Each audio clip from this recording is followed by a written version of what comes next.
The thing that isn't there. That's what me and my sister always called it growing up. The thing that isn't there. It was partially a joke, and partially our way of acknowledging that no one would ever believe us, no matter what we did. I only have a faint memory of us in the garden on that first day it spoke to us. We were probably 5 or 6, digging at worms and pretending we were helping make rows for our mother's tomato plants, when we really just wanted an excuse to root around and throw dirt at each other. That's when we heard it. Play, please, please, play. Me and Juliet looked around at the same time, and seeing no one else there, we stared at each other. We were fraternal twins and very close, but we normally didn't have any freaky twin telepathy. That day, though, I think we both knew from the start that something was very wrong. We told our mother, of course, but she just laughed it off. She tried to act like it was an imaginary friend we made up, and when we kept on, she threatened to not let us play outside without supervision if we couldn't be big girls and not make up stories. We glanced at each other and then agreed that we must have made it up. The next day, we heard the voice again. It was soft and delicate, and it felt like the words were just being carried along the breeze, passing between us as we walked along a wooded trail behind the house. Play, please, please play. The voice sounded a bit louder now, a bit closer. I think I almost ran, but then I saw Juliet picking up a rock. I didn't know what she was going to do with it at first. Maybe try to hit the invisible thing with it? But then she caught my eye, gave me a nod, and tossed me the rock. It was a slow, arcing, underhanded throw, and I still barely managed to catch it. I wasn't sure what she wanted me to do with the rock, but seeing her outstretched palm, I made my best guess and tossed it back to her. We did that back and forth a handful of times, when the voice broke the wood silence again. Good. Good. From then on, we rarely went home more than a month or two without the thing that isn't there coming around. Or maybe it was always there, silent and invisible and watching. Either way, when it spoke, it always said the same thing in the same breathy, barely there voice. Play, please. Please, play. And once we played a game for a minute, it would fall silent again, seemingly satisfied.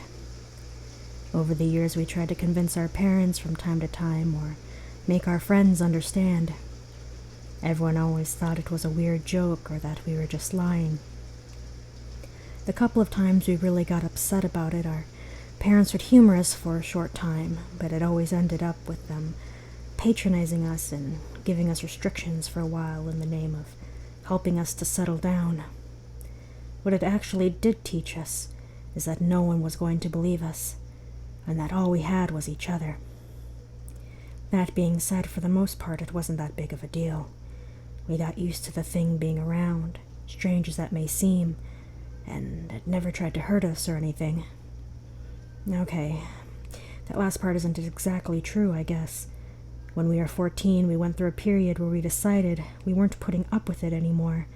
We were going to ignore whatever the thing that isn't there was, and hopefully it would just go away. And when it came to the next time, we did exactly that. It asked us to play for over an hour, its voice getting stranger and rougher every time it asked. When it stopped talking after the 5th try, we thought we won. But by that night, we realized our mistake. We started throwing up, having chills, running a fever and aching all over. Our parents thought it was the flu, and at first so did we. But after the 2nd day of misery, I thought about the thing that isn't there, about us ignoring it, and how it might not have liked that. So I crawled out of bed and rooted around in my closet before going to Juliet's room. Sleeping fitfully when I approached the bed, and I shook her. She woke up quick enough when she saw what was in my hands. She scooted over to make room for the checkerboard, and we began to play. We were well again within the hour. I'm 32 now, and for the last 14 years I've been free from it. When I moved away from home, the thing apparently decided to stay with Juliet instead, because I haven't heard a peep from it ever since. I probably would have convinced myself that it was some made-up BS from when I was a kid, but every time I talk to my sister, she brings it up, about how it still comes around. Maybe even more now than it did when we were younger. She never says it, but I hear the fatigue and resentment in her voice. It hangs between us, the unasked question of why she got saddled with this thing for life instead of me. Except, as it turns out, that burden didn't last too long. Last month, Juliet was killed in a freak accident of some kind out in Nevada. Our parents won't tell me everything, but I learned enough to know something fell from a building under construction and killed her as she was walking nearby. It devastated my parents, and while I didn't talk to her every day anymore, not even every week, I still feel like a big part of me has just been ripped away. And what came back, well, that's why I'm writing this all down. Because yesterday, the thing that isn't there spoke to me again for the first time since I was 18. 1 month to the day of when a 2-ton steel girder somehow broke its welds and fell 200 feet at a sharp angle and long distance to crush my sister like an ant being speared by God. Its voice is coarser now, deeper, but still somehow wispy and ill-defined, like a breath of poison flowing into my ear. I recognized it right away, even though the words were different this time. Die, please, please, die. There's a trash man outside my window. Not a man who picks up garbage cans, but a literal figure made of trash and various detritus. Dead leaves, bits of glass, scraps of newspaper, and broken sticks. The components are varied, and I don't know how it's all kept in place without falling apart. The thing is huge and terrifying, with long arms and barrel chest. It sits in my backyard like a nightmare scarecrow. I'm afraid to even go near it, and that's only partially because of where it is and what it looks like. The other reason is the sense of longing familiarity I feel when I look at it. That and the dirt and muck caked under my own fingernails from something I don't think I want to remember. 3 years ago, I killed a girl. I know how that sounds. Either it's a lie, or if it's true, then I must be some terrible person, right? Even if I told you it was an accident. If I'm only admitting to it now, that must mean that I hid it at the time, that I felt guilty because I did something wrong to cause it. But it wasn't an accident, and while I did cover up some of what happened to protect myself, I was never ashamed or remorseful for what I did. She deserved it, and the world is better off without someone like her in it, and if I regret any of it now, it's because I can see what's coming for me, not because she didn't need to die. I was only a cop for a couple years before I decided I didn't have the stomach for it. It wasn't the danger or the paperwork or even the low pay that got me. It was being regularly faced with the realities of how some people live and treat each other. I could only find so many abused children or dead junkies before I knew I had to get out, before my view of the world was poisoned for good. So I went to work for a company that does property management and maintenance throughout the state. If someone has a house or condo or business office they want to rent without dealing with repairs and upkeep themselves, they hire my company to deal with it. I'm fairly handy, but I don't do the work myself. I just go around, make sure that everything gets done and that the customers stay happy. 3 years ago, I walked into an apartment that was supposed to be empty. It just needed to be checked for any damage from the last tenant, which usually amounts to some new carpet and paint. But I knew from the smell, when I opened the door, that something much worse had to be waiting inside. It was the smell of blood. Not the putrid, thick smell of old blood, but that bright, coppery, almost spicy smell of blood when it's still fresh, either just spilled or still flowing. It meant not just a mess had to be cleaned up, or even some recent death or accident had to be dealt with, but an ongoing danger that I was walking into. I didn't carry a gun anymore. All I had was a keyring, pepper spray, and a heavy flashlight, but I never felt like I needed anything else in my new job. And I could have just stepped back out and called 911, but I was worried that if someone was hurt in there, even a 2-minute phone call might take too much time. I couldn't see anything out of place in the entry hall of the apartment. Stepping further in, I saw a small kitchen, and on the left a tiny space on the right for a washer and dryer. Everything was bare and relatively clean, but there was also no denying that the smell of new blood was even stronger now that I was fully inside, and I thought I could hear a repetitive sound, a wet, meaty sound, coming from further down the hall. Pulling out my pepper spray, I walked slowly to the edge of the living room. It was far enough for me to see her, to see what she was doing to those children. I've never seen anything like that. I could tell all 3 of the kids were already dead, though I guessed that had happened within the last hour. All of them were in grade school, though I could barely tell more than the size of anything. She hadn't been kind to the remains. I'd like to say I don't remember what happened next, but I do. I remember seeing enough to know that the older girl had done it, was still doing it. I felt sick and confused and afraid at first, but then she turned to me and she smiled. She smiled. It wasn't a crazy or sorry smile. It was an evil, knowing smile. The smile of the devil. And the devil belongs in hell. So I beat her to death with the flashlight. She didn't fight back, just smiled at me silently, her eyes never leaving mine until they were too broken to see. I was angrier in that moment than I'd ever been in my life, but I was never in a blind rage. I knew what I was doing, and I knew there could be consequences, but at the time I didn't care. The need to destroy something was so wrong. It was stronger than anything else in the world. My flashlight was metal, but it was still falling apart by the time I stopped.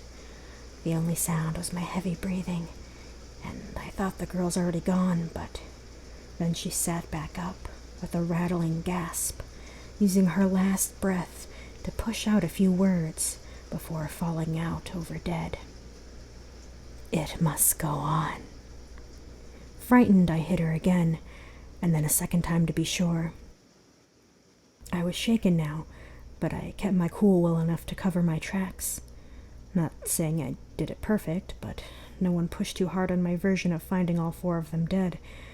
At least not once they figured out the girl had abducted all those kids and done what she did. Her name was Tina Rhodes, a 20-year-old college dropout that apparently was into drugs and all kinds of weird stuff. There's eyewitness accounts of her walking with one of the kids and video footage from where she had snatched one outside of a daycare. They'd already been looking for her 2 countries over when I stumbled into that apartment, and I honestly think that anyone who suspected what I'd done probably thought I did the world a favor. I won't say I'm proud of doing it, because I'm not. Not exactly. It's like when I was growing up. One summer I was at my grandparents' when a rabid dog came to the edge of the yard. I didn't understand what rabies was, but I was still scared of the dog, all slick with spittle and snarling at me as it paced unevenly some distance away. I let out a small scream when a crack boomed over my head as the dog dropped to the dirt. My grandmother had killed it in one shot, and despite my earlier fear, I found myself crying for the dog and asking her why she had done it. Even if it was mean, I said, maybe it wouldn't have come out onto the yard. My grandmother had crouched down beside me, soothing the tears from my cheeks with a soft but strong hand. She told me that the dog was sick. Not mean, but it didn't matter. The kind of sick it was made it dangerous, and maybe it wouldn't come into our yard, but if it wasn't ours, it would be someone else's. I understood what she meant at the time, but I don't think I could fully appreciate it until I saw that girl amid all the horror she had caused. It wasn't about punishing her. Not really. It was about removing her from this life and making the world a better place in the process. So, no, I wasn't proud of killing her, but I was proud that I was strong enough to do it. Have I been bothered by it since? Sure. But more because of how terrible it all was, how strange. Not because I felt guilty for my part in it. If I had to do it over, I hope I'd be strong enough to do the same thing. I think up until a few nights ago I would have been. Because my problems didn't start with the odd sculpture in my yard. I've been losing time for a few days now. At first I thought I was just more tired or stressed than I was willing to admit. I wouldn't have a clear memory of what I did the night before, or I'd wake up in my car out in the driveway. Weird, but not unheard of, right? But now, stepping out into the yard, I can already smell that rotting smell of old blood. At this distance, I can see movement along the surface of the trash can. There's a panicked moment when I think it's starting to come to life, but then I realize I'm just seeing hundreds of flies and worms crawl across its decaying skin. I feel my gorge rising, but it doesn't matter. I can see something buried in the massive center of the thing, a patch of what looks like skin gleaming out beneath the surface of the black muck and browned grass. Oh no. What had I done? I sink my hands into the trash man's chest, raking away clumps of rot, my eyes watering as I choke and gag. It was skin. There's a body buried in this thing, and who else could have done it but me? I'd seen my hands. I've been blacking out, and if I'd gone crazy and hurt somebody, put their body in this horrible thing, I tear away another patch of the scarecrow's chest and find myself staring into a face. My own. I fall back, a low moan escaping my throat as I stare up at the thing growing inside that festering cocoon. My mind is skittering this way and that, frantically looking for an answer that makes sense, or that explains it all away. Something that makes this all just some terrible nightmare. And then the thing in the cocoon opens its eyes and looks down at me, its lips curling into a smile as it croaks out 4 words in a rough voice, a sound like you might hear from someone who has never spoken or has just come from being hanged. It must go on. I remember when I first saw the truck weaving in front of me. It was one of those old and battered white work trucks that you see government crews and old handymen driving. My first thought was it was a drunk and that I needed to slow down in case he slammed on the brakes suddenly.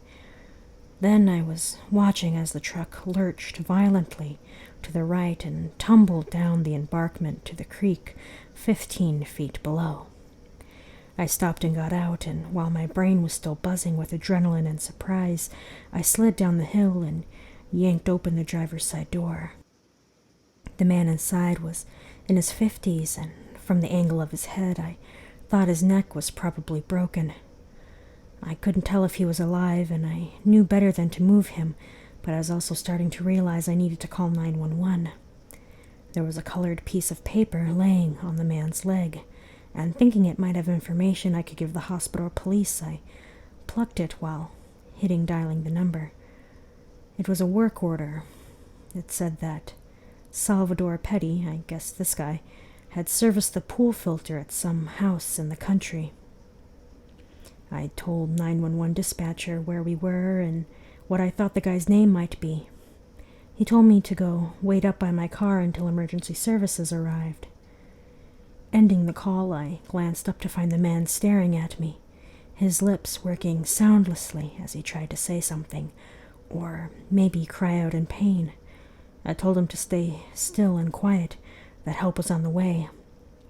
This just made him more animated, his eyes rolling and his lips twitching as he tried to force something out.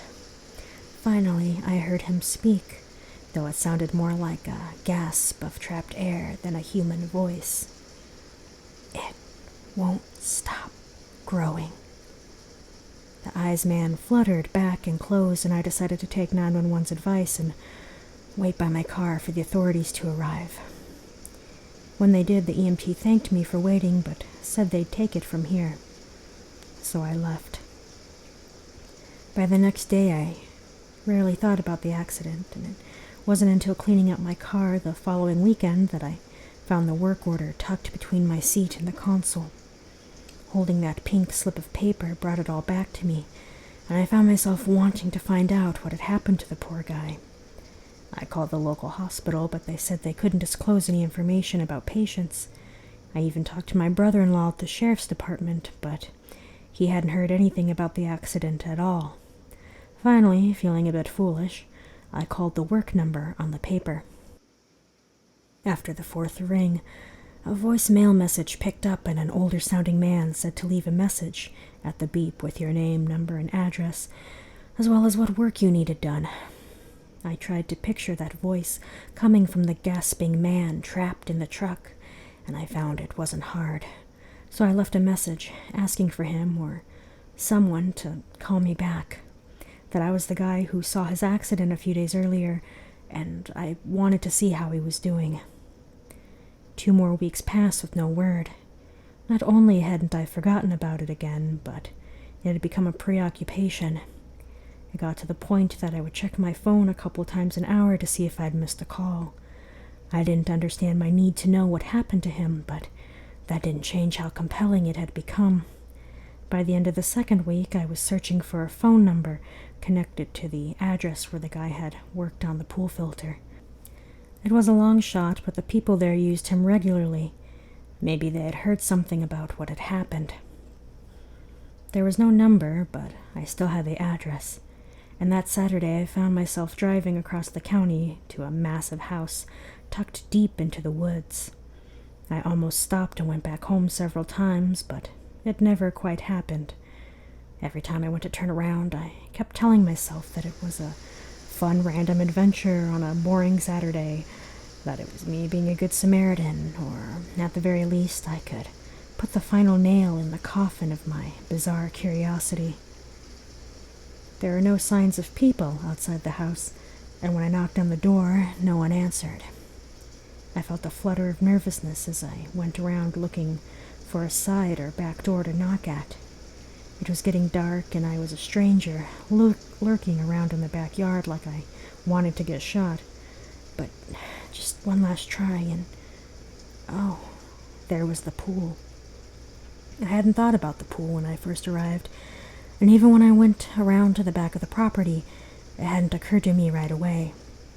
That was because it wasn't out in the backyard, but rather a large building of brick and glass set away from the main house. The windows seemed to be partially grown over with some kind of vines or ivy, but I could still see shimmer of the water reflected in the windows. Maybe I'd have better luck finding someone in there. I knocked at the door to the pool house and then opened it. Looking inside, at first I saw a young woman floating naked and face down in the hazy water of a large, well-lit swimming pool. I had the panicked thought that she must be drowning, and I stepped forward. That's when I realized my mistake. The pool wasn't well lit at all, but instead thick with the murky sludge that had more of those black vines pouring out of it like a fountain. I looked around in horror as I realized those vines were all around me and growing closer all the time. I tried to run away, but I was already trapped. But then again, maybe I had been trapped for a while. I live in a white room now. Most of the time I can see it as a white room, and things are better then. I can see my bed and my table, my television, my bookshelves, my computer and desk. They are clean and tidy and not at all tainted. They are all just right. I try to ignore the red line painted on the far line of the room. Anything that gets past that line gets burnt up. When I first got here, I used to toss pencils across the line just to watch them pop like firecrackers. But then they stopped giving me pencils and I learned how to behave. Life has been better since then. Now the only time it's really bad is when I don't see the clean white room. Sometimes I see the twisted snarl of those black vines, running in every direction, wrapping around me, digging through me, always trying to grow and grow and grow, and that's when I feel how angry and hungry it is, how much it wants to tear me apart, but doesn't quite dare until it manages to get past that damn red line. I have visitors occasionally. They come in strange suits and talk to me as though nothing is wrong. They give me books and let me access the internet and watch movies and play games. They seem nice, but they won't let me leave or tell me why they brought me here or what's wrong with me. When I ask about the vines, they act like I'm making it up, like there isn't any such thing. For a minute, they had me thinking I was crazy. For a minute, they had me wondering if I was just seeing things, if maybe it was all just in my head. But then I don't know time like I did, but a little while ago, one of those doctors or whatever they are, they came in to talk to me. I was seeing the vines then, curling and uncurling against the walls like 1,000 angry clenched fists. I was trying to ignore them and talk to the lady in the strange suit when one of the tendrils suddenly shot out towards her face. It stopped just short of the burn line like it always does, because it knows. But I wasn't watching it. I was watching the woman. And she flinched. When I was 13, Jackie Rosier disappeared from my street. He was just 13 years younger than me, and while I knew him, we never played together or hung out or anything like that. He was a quiet, nerdy kid who kept to himself most of the time, and had a dark birthmark above his left eye that had gotten him nicknames from the meaner kids at school. And while I felt bad for him, I also knew that if he came around with me and my friends, someone would wind up messing with him. So I ignored him, and thankfully I rarely ever crossed paths with him, despite him living just a couple 100 yards down the street. The last time I ever did see him, the last time I guess most anybody saw him, was the year the new fair had come to town. It had been set up on the edge of town since before Halloween, and while it had been popular the first few nights, by the second week in November, things were winding down. Word was that it'd be gone by the weekend. That's when I decided to go. My family didn't have much money back then. My older brother was starting college, and my mom was worried about getting laid off again through Christmas. I hadn't gotten to go when my friends all went back in mid-October, but I saved up some money since then. I asked if any of them wanted to go again, but they were either busy or weren't interested. The idea of going alone killed some of my enthusiasm, but somehow the idea of weeks of scrimping and saving my allowance for nothing was worse.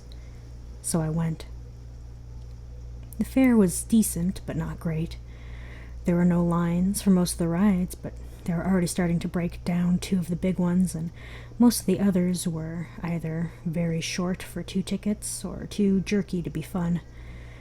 I tried my luck at a couple of prize booths, but between the obvious rigging and the shabby prizes, I gave up pretty quick. By 7, I was sitting on a bench, morosely eating a fried corn on the cob and trying to gauge the point at which I should admit defeat and go home with my pride intact.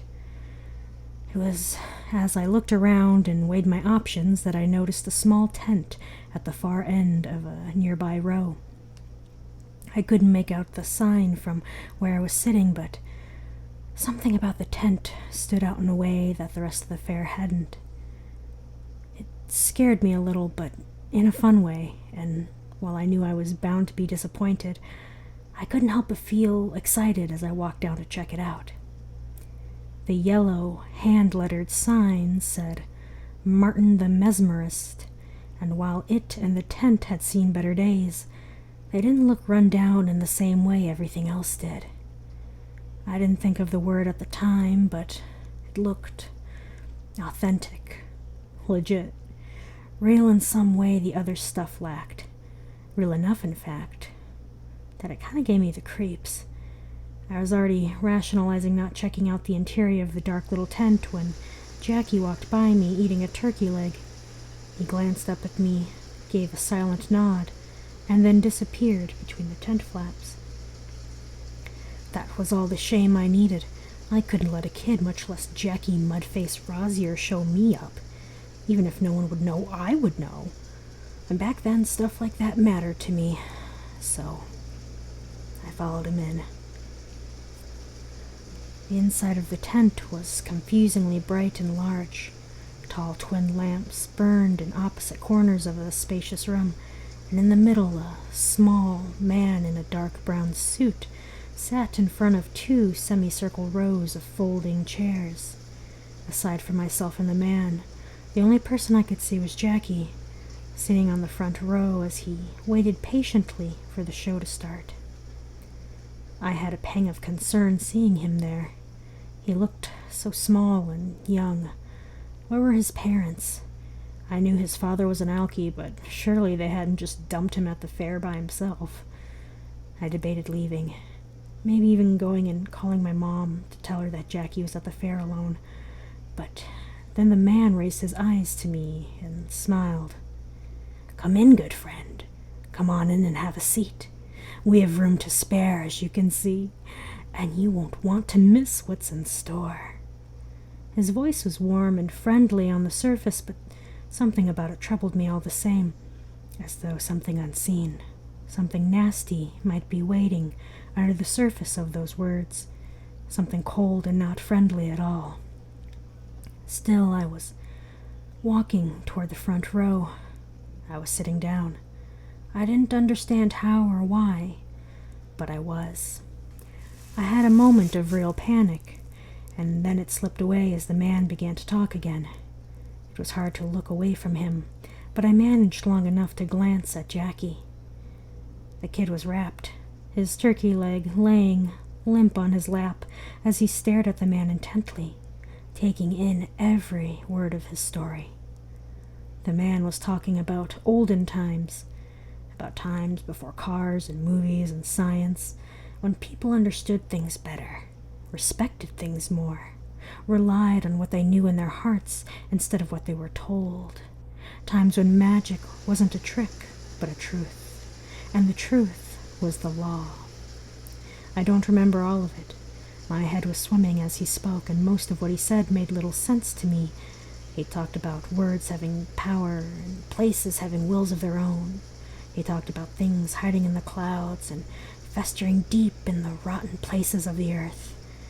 I felt like he talked forever, my mind and soul falling down the well of his voice, a well without light or an end.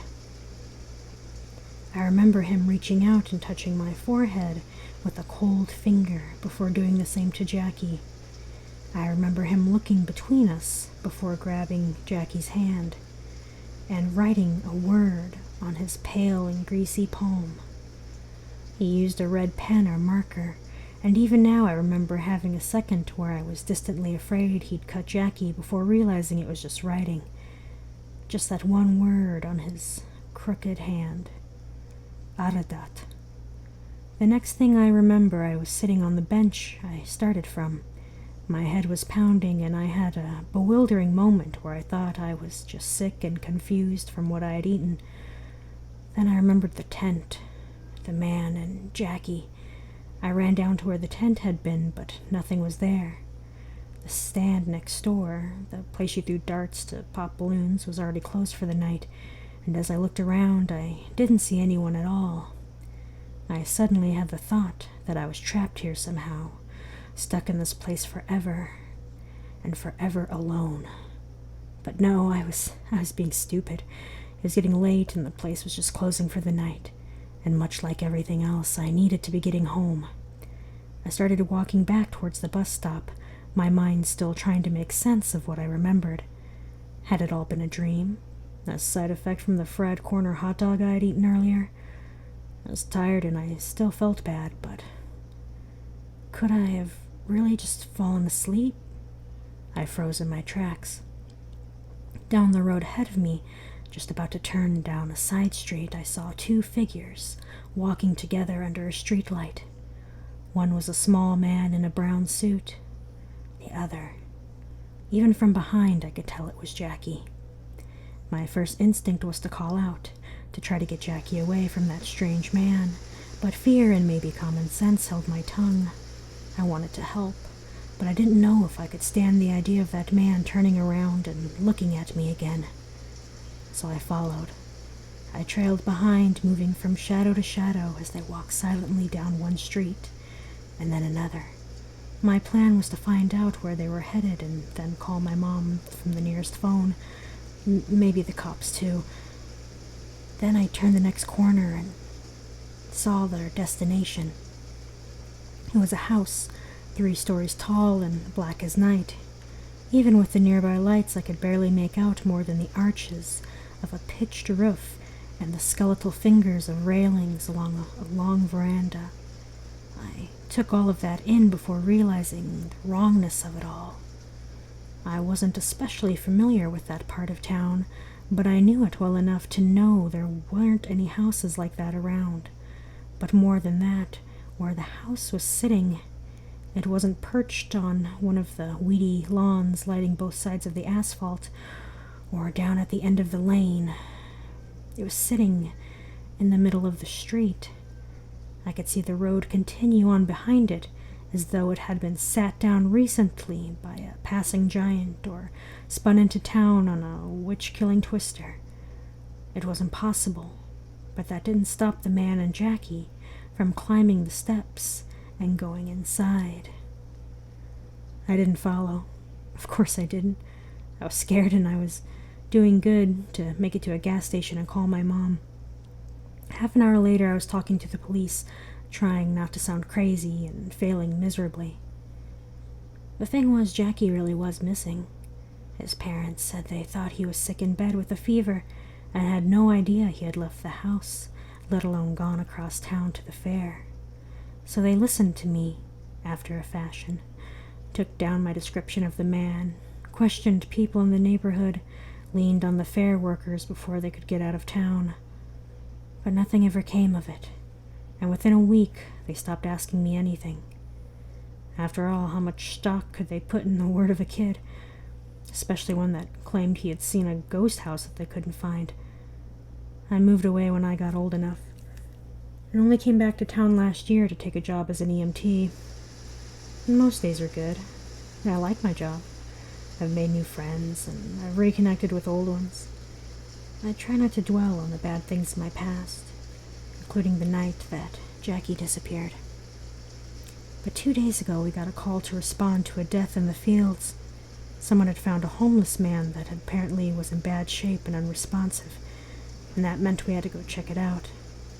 I always hate those calls, but this one was worse from the start. My stomach was in knots on the ride over, and by the time we reached the site and turned the body, I was already shaking. It was a middle-aged man, dirty and scarred in several spots, with something protruding out of his mouth.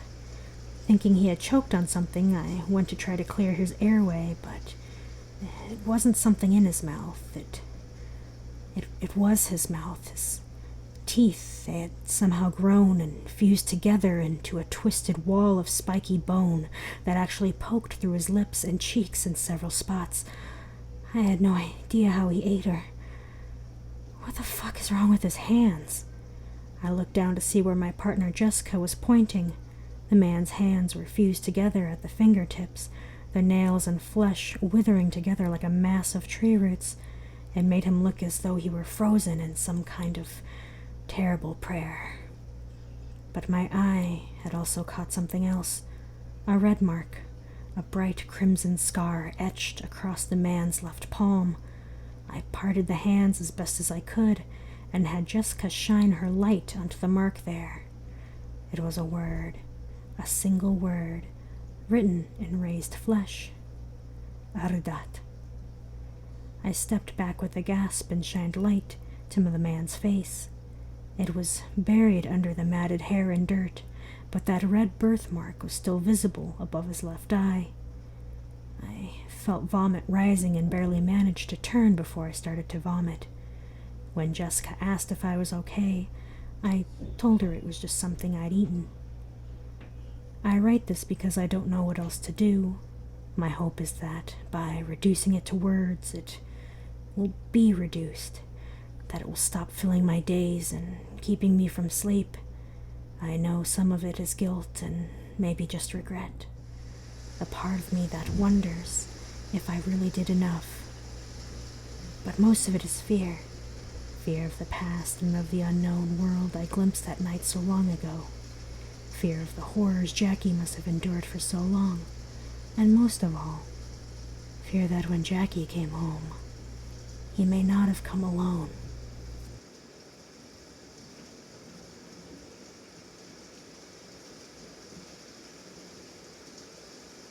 When you approach the pub known as the Midnight Hind, you would be forgiven for thinking it is abandoned, or at the least closed. It only operates between dusk and dawn, and the ancient leaded glass of its cross-hatched windows are so full of swirling colors that in the moonlight they take on the dead-eyed opulence of an oil slick. Opening the door, most blink at the contrast between the still darkness without and the riot of light and sound within.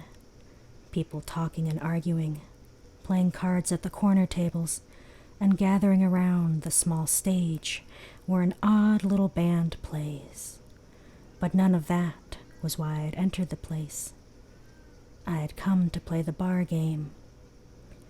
You sit at the far end of the bar, facing the other player, the span of polished wood in front of you, deeply etched with white lines and runes.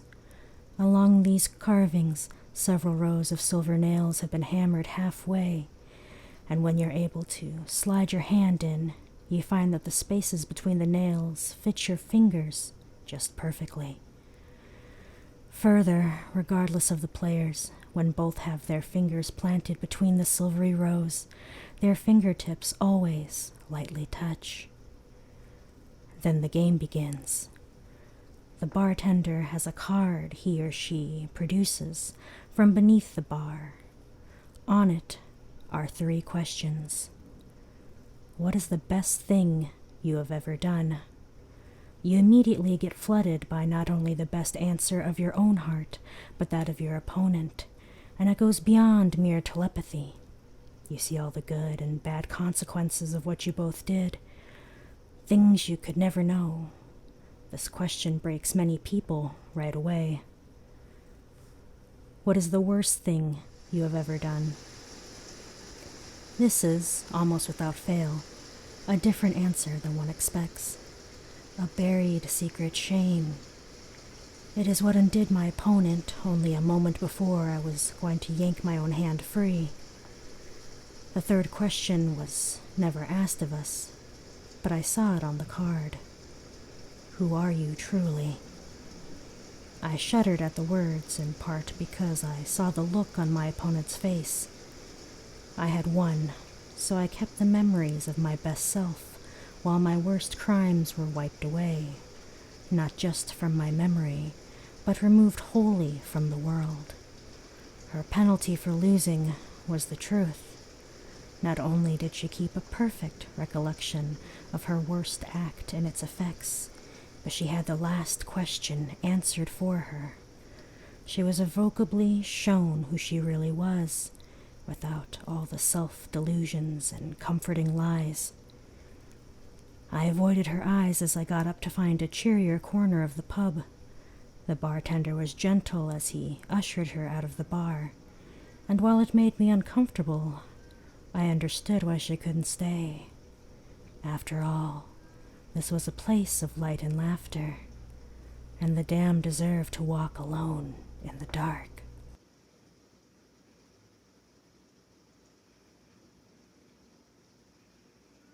Last week I was driving back home from my grandmother's birthday party. My family all lives close to each other, but 5 hours away from me, so my plan had been to spend the night and leave the next day around lunch, but then I got into a big fight with my brother, the worst we've ever had. My parents took his side like they always do, and I decided I need to go ahead and go. It was about 10 at night when I left their house, and by midnight I was starting to regret my decision. It was so far to drive that late, and I was really tired. I'd had considered just stopping at a motel, but the route I always took consisted of tiny towns connected by long stretches of wooded roads, and I didn't think there was a single place to stay along that entire journey. I was on the longest, darkest part of the drive, a stretch of nearly 100 miles without any real signs of people other than the occasional farmhouse or closed country store. I began toying with the idea of just parking and taking a nap as my fatigue worsened, and when I woke up starting to veer, I knew it was a necessity. I decided I would stop to sleep, but only when I reached the next semi-populated spot on the road. I know all the tricks to stay awake. I rolled down the window, tried to sing along with the radio, rolled the window back up again and cranked up the air. I even slapped myself hard enough to make my face tingle. The thing is, these are all half measures. They're sandbags against the rising tide of sleep, meant to delay the inevitable for a few minutes. Getting out of the car, caffeine, actual sleep. These were the only things I knew that could really roll things back up once you're truly on the edge of falling asleep on the road. I had no caffeinated drinks with me, and I had no real idea how many more miles it would be before I saw streetlights again. But rightly or wrongly, if I was going to sleep in my car, I wanted at least the suggestion of civilization and order surrounding me. So that left getting out of the car and walking around. I didn't love the idea of stopping at night on some dark and lonely country road, but it seemed better than risking a wreck when I finally fell asleep for a second too long. The part of the road I was on was winding with thick stands of ancient-looking trees looming over the road on both sides. It was nearly a full moon, but the shadows of reaching branches covered the road in an endless, silvery tiger stripe of alternating light and dark. I drove on, looking for a straighter, brighter patch of road, but none came, and with each mile I felt myself drifting deeper and deeper. Muttering under my breath, I pulled the car over on a semi-straight section of road that was maybe 100 feet long before it snaked off in new directions. I hit my emergency lights, hoping to keep any late-night drunk drivers from plowing into me or my car, and I got out. The air was colder than I expected, even for October. Colder than it had seemed when I rolled the window down earlier while driving. It was weird, but I was also half asleep and didn't necessarily trust my logic at the moment. I moved in front of my car and began walking in a circle within the glow of my headlights, before transitioning into jumping jacks. I knew I looked stupid, but a glance at my surroundings made it clear that there's no one around. Aside from my car's lights, the only source of illumination was the intermittent glow of the moonlight from above the rustling trees. The only sounds aside from those shivering leaves was the low purr of my car's engine and my own puffing breaths as I went through my midnight calisthenics routine. But then I heard something else. I stopped at the noise and listened, but there was nothing. After a few seconds, I decided it was my imagination and was about to head back to the car when I heard it again. It was whistling. Not the cry of some bird, but the high, clear notes of some unfamiliar tune. My skin began to prickle as a low buzz of fear joined the music in my ears.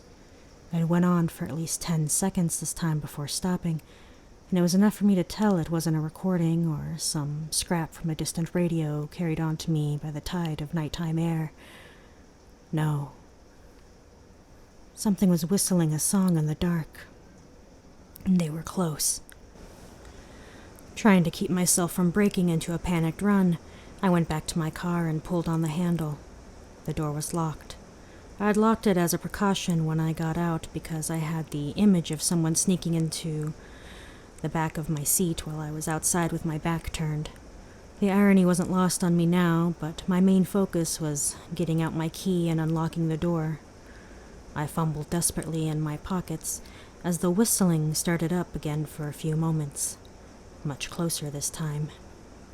It seemed like a different part of the same song, though I couldn't say for sure. I yanked the keys from my pocket and started jabbing it shakily at the lock when I heard my car's engine shudder to a stop. A small whine of terror escaped me as I tried to find the lock, this time successfully. Turning the key, I froze as the whistling began a third time, now directly behind me. I could smell something now. A mixture of several strong smells, like someone was mixing cinnamon, garlic, and rotten eggs in a hot skillet. I gagged slightly and was ready to yank the door open when the whistling stopped again. The smell grew stronger.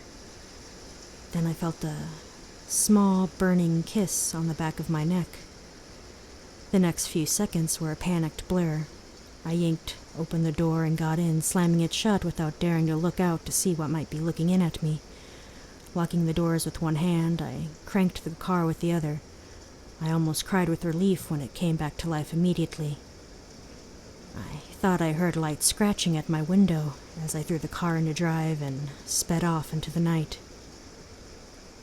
I had no trouble with drowsiness the rest of the drive home, and it wasn't until the next evening that I finally fell into an exhausted sleep. I don't have any explanation for what happened out on that road, and as the days have passed, I found myself rationalizing it more and more as some kind of waking dream or false memory brought on by my brief moments of sleep as I drove home that night. But then last night, I woke up to a terrible smell in my room. It smelled of garlic and cinnamon and sulfur. I sat up in bed, my eyes wide and my heart hammering as I stared into the dark. Then I heard it. The whistling. And it was coming from underneath my bed. I bolted from the room in my house, running next door in my underwear and hammering on my neighbor's door until they warily agreed to call the police. When the officers came, they found nothing. No signs of a break-in or anything stolen. No trace of any intruder. And for the most part, they were right. When I returned home in the early hours of the morning, did my own search for signs that some person or thing had been there. At first, I saw nothing out of the ordinary, but then I looked more closely under the bed. There is a minuscule amount of dirt there. Strange, greenish-gray dirt, unlike anything I had ever seen. And mixed in with the dirt was what looked like small patches of dried skin, as though something was molting. I don't know what to do, or if I'll ever have another chance to write this down, so I'm taking the time now, mainly so my account is known if something happens to me. I don't know what this thing is, but I sure feel like it'll find me again soon. The thought of that terrifies me, but it's not the worst part. See, the more I think about it, the more certain I am that every time it whistles, it's a different part of the same song, almost as though it wants or needs me to hear the entire thing. Since I realized that, a single question has been haunting me. It casts a shadow over everything else, like the twisted, reaching branches of an ancient tree darkening some lonesome midnight road. What will it do when it finishes the song?